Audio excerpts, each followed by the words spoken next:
रायजोफोरनो जों हिरोइन हिसाबै सोरखौ लादों? मेन हिरोइन हिसाबै जोंहा मनालिसा हाज'वारि दं आरो गेमस्रि दैमारि दं, लीना बसुमतारी दं, इसा बसुमतारी दं आरो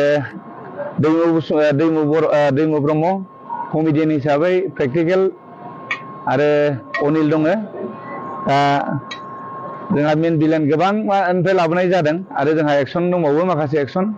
नैबेवहाय जोंनियाव माने एसे आनकमन टाइप जोङो एक्सन नुनो मोनगोन आरोखि, जायफोरनाखि जोंना पाब्लिकआ जिथु नायनानै मोजां मोनो नैबेबायदि जों खालायगासिनो दं।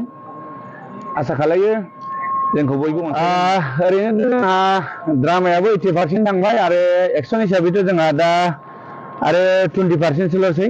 दा जों नैबे गारिखौहाय स्करपिय' गारिखौ जों बेलथाय होनो नागिरदों। बर'आव फार्स्ट टाइम जों गारि बिदि बेलथाय होनो नागिरनाया बेरफ्रुगोन आरो बेलथायगोन आरोखि। दा फिटिं खालायगासिनो जोंना हाइड्रा साइड्रा दं ओरै लहा फेक्टरियाव। दा जोंना शुटिंआ लकेसना जादों अरुणाचलाव जागासिनो। आसा खालामदों थैसाम पार्ट 1 2012आव जिथु आङो रायजोफोरनिफ्राय अनसायनाय मोनदोंमोन। दा नैबे थैसाम पार्ट 2आव बिनिफ्राय आरो रायजोफ्रा आंखौ बांसिन अनसायनानै मदद होगोन होननानै आसा खालायो। जोंनि सिनेमाखौ नायनानै मदद खालायो आं बेखौ मिजिंथिदों। दा जोंहा नै ओरै फिटिं खालायगासिनो। दा ओरैहाय जोंहा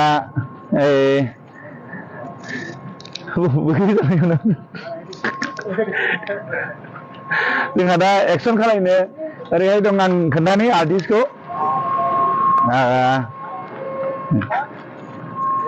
दा जोंहा नै बिथां माइकेल बसुमतारी दं। बे गारि सिङावनो थागोन, गारि बेलथायनानै गारियावनो गिदिंबाय थागोन आरोखि।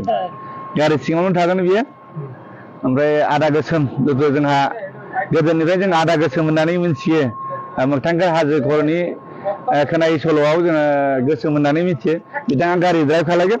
आं बिथांखौ माने हमनानै बख'नानै गारहरगोन। होमबानो जोंना गारिया बेलथायगोन आरोखि। ओमफ्राय माइकेल बिथाङा सिङावनो थागोन। दा जों शुटिंआ जेसे हायो आग बारायगासिनो। दा जोङो थाब हायो रायजोफोरनो जों हिरोइन हिसाबै सोरखौ लादों? मेन हिरोइन हिसाबै जोंहा मनालिसा हाज'वारि दं आरो गेमस्रि दैमारि दं, लीना बसुमतारी दं, इसा बसुमतारी दं आरो दैमु ब्रह्म कमेडियान हिसाबै प्रेक्टिकेल आरो अनिल दङ। दा जोंहा मेन भिलेन गोबां निफ्राय लाबोनाय जादों आरो जोंहा एक्सन दंबावो माखासे एक्सन। नैबेवहाय जोंनियाव माने एसे आनकमन टाइप जोङो एक्सन नुनो मोनगोन आरोखि, जायफोरनाखि जोंना पाब्लिकआ जिथु नायनानै मोजां मोनो नैबेबायदि जों खालायगासिनो दं। आसा खालायो जोंखौ बयबो अनसायगोन होननानै आरोखि।